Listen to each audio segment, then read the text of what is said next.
ಬನ್ನಿ ಫ್ರೆಂಡ್ಸ್, ಇವತ್ತು ನಾನು ನಿಮಗೆ ವಿಡಿಯೋದಲ್ಲಿ ಮೇಥಿ ಮಟರ್ ಬಾತ್ ಹೇಗೆ ಮಾಡೋದು ಅಂತ ತೋರಿಸ್ಕೊಡ್ತೀನಿ. ಮೇಥಿ ಅಂದರೆ ಮೆಂತ್ಯ, ಮಟರ್ ಅಂದರೆ ಬಟಾಣಿ. ತುಂಬ ಸುಲಭ, ತುಂಬ ರುಚಿಯಾಗಿರುತ್ತೆ. ಒಂದು ಮಿಕ್ಸಿ ಜಾರಲ್ಲಿ ಸ್ವಲ್ಪ ಕೊತ್ತಂಬರಿ ಸೊಪ್ಪು, 1 ಇಂಚು ಚಕ್ಕೆ, 2 ಲವಂಗ, 2 ಏಲಕ್ಕಿ, ಒಂದು ಸ್ವಲ್ಪ ಅಂದರೆ ಕೈ ಮುಷ್ಟಿಯಷ್ಟು ಪುದೀನ ಸೊಪ್ಪು ಕ್ಲೀನಾಗಿ ತೊಳೆದಿರೋಂಥದ್ದು ಎಲೆಯಾಗಿರಬೇಕು, ಮತ್ತು ಕರ್ಬೇವಿನ ಸೊಪ್ಪು ಸ್ವಲ್ಪ, ಒಂದು ಈರುಳ್ಳಿನ ಹೋಳಾಗಿ ಮಾಡಿ ಹಾಕ್ತಾಯಿದ್ದೀನಿ. ಖಾರಕ್ಕೆ 1 ಹಸಿಮೆಣಸಿನ್ಕಾಯಿ, 5 ರಿಂದ 6 ಗುಂಟೂರು ಮೆಣಸಿನ್ಕಾಯಿ, 1 ಇಂಚ್ ಶುಂಠಿ. ಇಲ್ಲಿ ಹಸಿಮೆಣಸಿನ್ಕಾಯಿ ಗುಂಟೂರು ಮೆಣಸಿನ್ಕಾಯಿ ಎರಡೂ ತೊಗೊಂಡಿದ್ದೀನಿ, ಕಲರ್ ಚೆನ್ನಾಗಿ ಬರುತ್ತೆ. ಆಮೇಲೆ 1 ರಿಂದ 2 ಟೊಮೆಟೊನ ಸಣ್ಣದಾಗಿ ಹೆಚ್ಚಿ ಹಾಕಿದ್ದೀನಿ. ಇದಕ್ಕೆಲ್ಲ ನೀರು ಸೇರಿಸ್ಬೇಡಿ, ಟೊಮೆಟೋಲಿ ಬರೋ ನೀರೇ ಸಾಕು. ಇದನ್ನು ನೈಸಾಗಿ ಪೇಸ್ಟ್ ಮಾಡ್ಕೋಬೇಕು. ಈಗ ಮಿಕ್ಸಿ ಜಾರಲ್ಲಿ ಪೇಸ್ಟ್ ಮಾಡಿರೋದು ರೆಡಿಯಾಗಿದೆ. ಈಗ ಒಂದು ಸೈಡ್ಗೆ ಇಟ್ಬಿಡಿ. ಇದನ್ನು ಒಂದು ಕುಕ್ಕರ್ ಪ್ಯಾನ್ ತೊಗೊಂಡು ಅದಕ್ಕೆ 2 ರಿಂದ 3 ಟೀ ಸ್ಪೂನಷ್ಟು ತುಪ್ಪ ಸೇರಿಸ್ಕೊಳ್ಳಿ. ತುಪ್ಪದಲ್ಲಿ ಮಾಡಿದ್ರೆ ಭಾಳ ರುಚಿಯಾಗಿ ಬರುತ್ತೆ. ತುಪ್ಪ ಕರಗಿದ ಮೇಲೆ 1 ಸ್ಪೂನ್ ಜೀರಿಗೆ ಹಾಕಿ ರುಬ್ಬಿದಂಥ ಮಸಾಲಾನ ಸೇರಿಸಿ ಚೆನ್ನಾಗಿ ಹಸಿ ವಾಸನೆ ಹೋಗೋವರೆಗೂ ಹುರ್ಕೋಬೇಕು. ಆಮೇಲೆ ಅರ್ಧ ಕಟ್ಟಷ್ಟು ಮೆಂತ್ಯ ಸೊಪ್ಪು, ಒಂದು ಅರ್ಧ ಬಟ್ಲಷ್ಟು ಬಟಾಣಿ ಎರಡನ್ನೂ ಕ್ಲೀನಾಗಿ ತೊಳೆದು ಮೆಂತ್ಯ ಸೊಪ್ಪನ್ನು ಸಣ್ಣದಾಗಿ ಹೆಚ್ಚಿಬಿಟ್ಟು ಇವಾಗ ಸೇರಿಸ್ತಾ ಇದ್ದೀನಿ.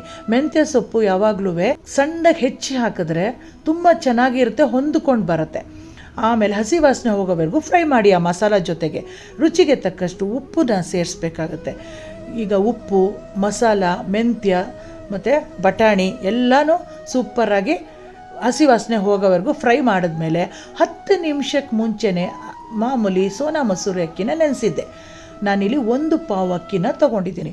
1 ಪಾವ್ಗೆ 2 ಪಾವಷ್ಟು ನೀರು, ಅಂದರೆ 1 to ಡಬಲ್ ನೀರು ಸೇರಿಸ್ಕೋಬೇಕು. ಮಿಕ್ಸಿ ಜಾರಲ್ಲೂ ಮಸಾಲ ಮೆತ್ಕೊಂಡಿರುತ್ತಲ್ಲ, ಅದಕ್ಕೂ ಸ್ವಲ್ಪ ನೀರು ಸೇರಿಸಿ ಹಾಕ್ಕೊಳ್ಳಿ. ಮಿಕ್ಸಿ ಜಾರಲ್ಲಿ ಹಾಕಿರೋ ನೀರು ಪ್ಲಸ್ ಮಾಮೂಲಿ ಮೇಲೆ ಅಡಿಷನ್ ಮಾಡೋ ನೀರು ಎರಡೂ ಸೇರಿಸಿದ್ರೆ 2 ಡಬಲ್ ಇರಬೇಕು ಅಷ್ಟೇ, ಜಾಸ್ತಿ ಹಾಕಬಾರ್ದು.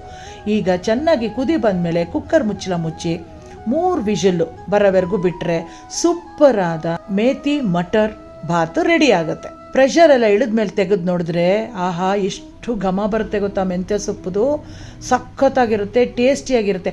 ಯಾವುದೂ ಹೋಲ್ ಮಸಾಲಾನ ಹಂಗಂಗೆ ಸಿಗಂಗೆ ಒಗ್ಗರಣೆಗೆ ಹಾಕಿ ಬಾಡಿಸ್ಬೇಡಿ.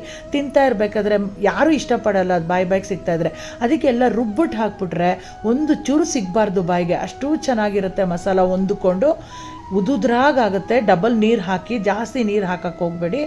ನೀವೇ ನೋಡ್ತಾ ಇದ್ದೀರಲ್ಲ ಎಷ್ಟು ಚೆನ್ನಾಗಾಗಿದೆ ಅಂತ, ಕಲರ್ಫುಲ್ಲಾಗಿ ಬಂದಿರುತ್ತೆ.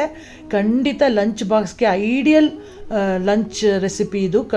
ಕಳಿಸ್ಬೋದು, ತುಂಬ ಇಷ್ಟಪಟ್ಟು ತಿಂತಾರೆ. ಇದ್ರ ಜೊತೆ ಕಾಂಬಿನೇಷನ್ಗೆ ನೀವು ಮೊಸರು ರಾಯ್ತ ಕೂಡ ನೀವು ಮಾಡ್ಕೋಬೋದು. ಬಟ್ ನನ್ನ ಮಗನಿಗೆ ಮೊಸರು ರಾಯ್ತ ಇಷ್ಟ ಆಗಲ್ಲ, ಸೊ ಹಾಗಾಗಿ ನಾನು ಚಟ್ನಿ ಮಾಡಿ ಇದ್ರ ಜೊತೆಗೆ ಕೊಟ್ಟು ಕಳಿಸಿದ್ದೆ. ಖಂಡಿತ ನೀವು ಬಾಕ್ಸ್ಗೆ ಟ್ರೈ ಮಾಡಿ. ಎಲ್ಲರೂ, ಮಕ್ಕಳು ದೊಡ್ಡವರು ಎಲ್ರಿಗೂ ಇಷ್ಟಪಟ್ಟು ತಿಂತಾರೆ. ಮಾಡಿಬಿಟ್ಟು ಹೇಗೆ ಬಂತು ಅಂತ ನನ್ನ ಕಮೆಂಟ್ಸಲ್ಲಿ ಹೇಳಿ. ಈ ಇನ್ಸ್ಟಾಗ್ರಾಮು ಮತ್ತು ಫೇಸ್ಬುಕ್ಕಲ್ಲಿ ವಿಡಿಯೋ ನೋಡ್ತಾ ಇದ್ದರೆ ವೀಣಾ ಲಕ್ಷ್ಮೀನಾರಾಯಣ್ ಪೇಜನ್ನು ಫಾಲೋ ಮಾಡ್ಕೊಳ್ಳಿ. ಯೂಟ್ಯೂಬಲ್ಲಿ ಏನಾದರೂ ನೋಡ್ತಾ ಇದ್ದರೆ ಅಮುದಂ ನಿತ್ಯಂ ಚಾನಲ್ಗೆ ಹೋಗಿ ಸಬ್ಸ್ಕ್ರೈಬ್ ಮಾಡಿಕೊಂಡು ಬೆಲ್ ಬಟನ್ ಮೇಲೆ ಕ್ಲಿಕ್ ಮಾಡ್ಕೊಳ್ಳಿ ಫ್ರೆಂಡ್ಸ್. ಓಕೆ.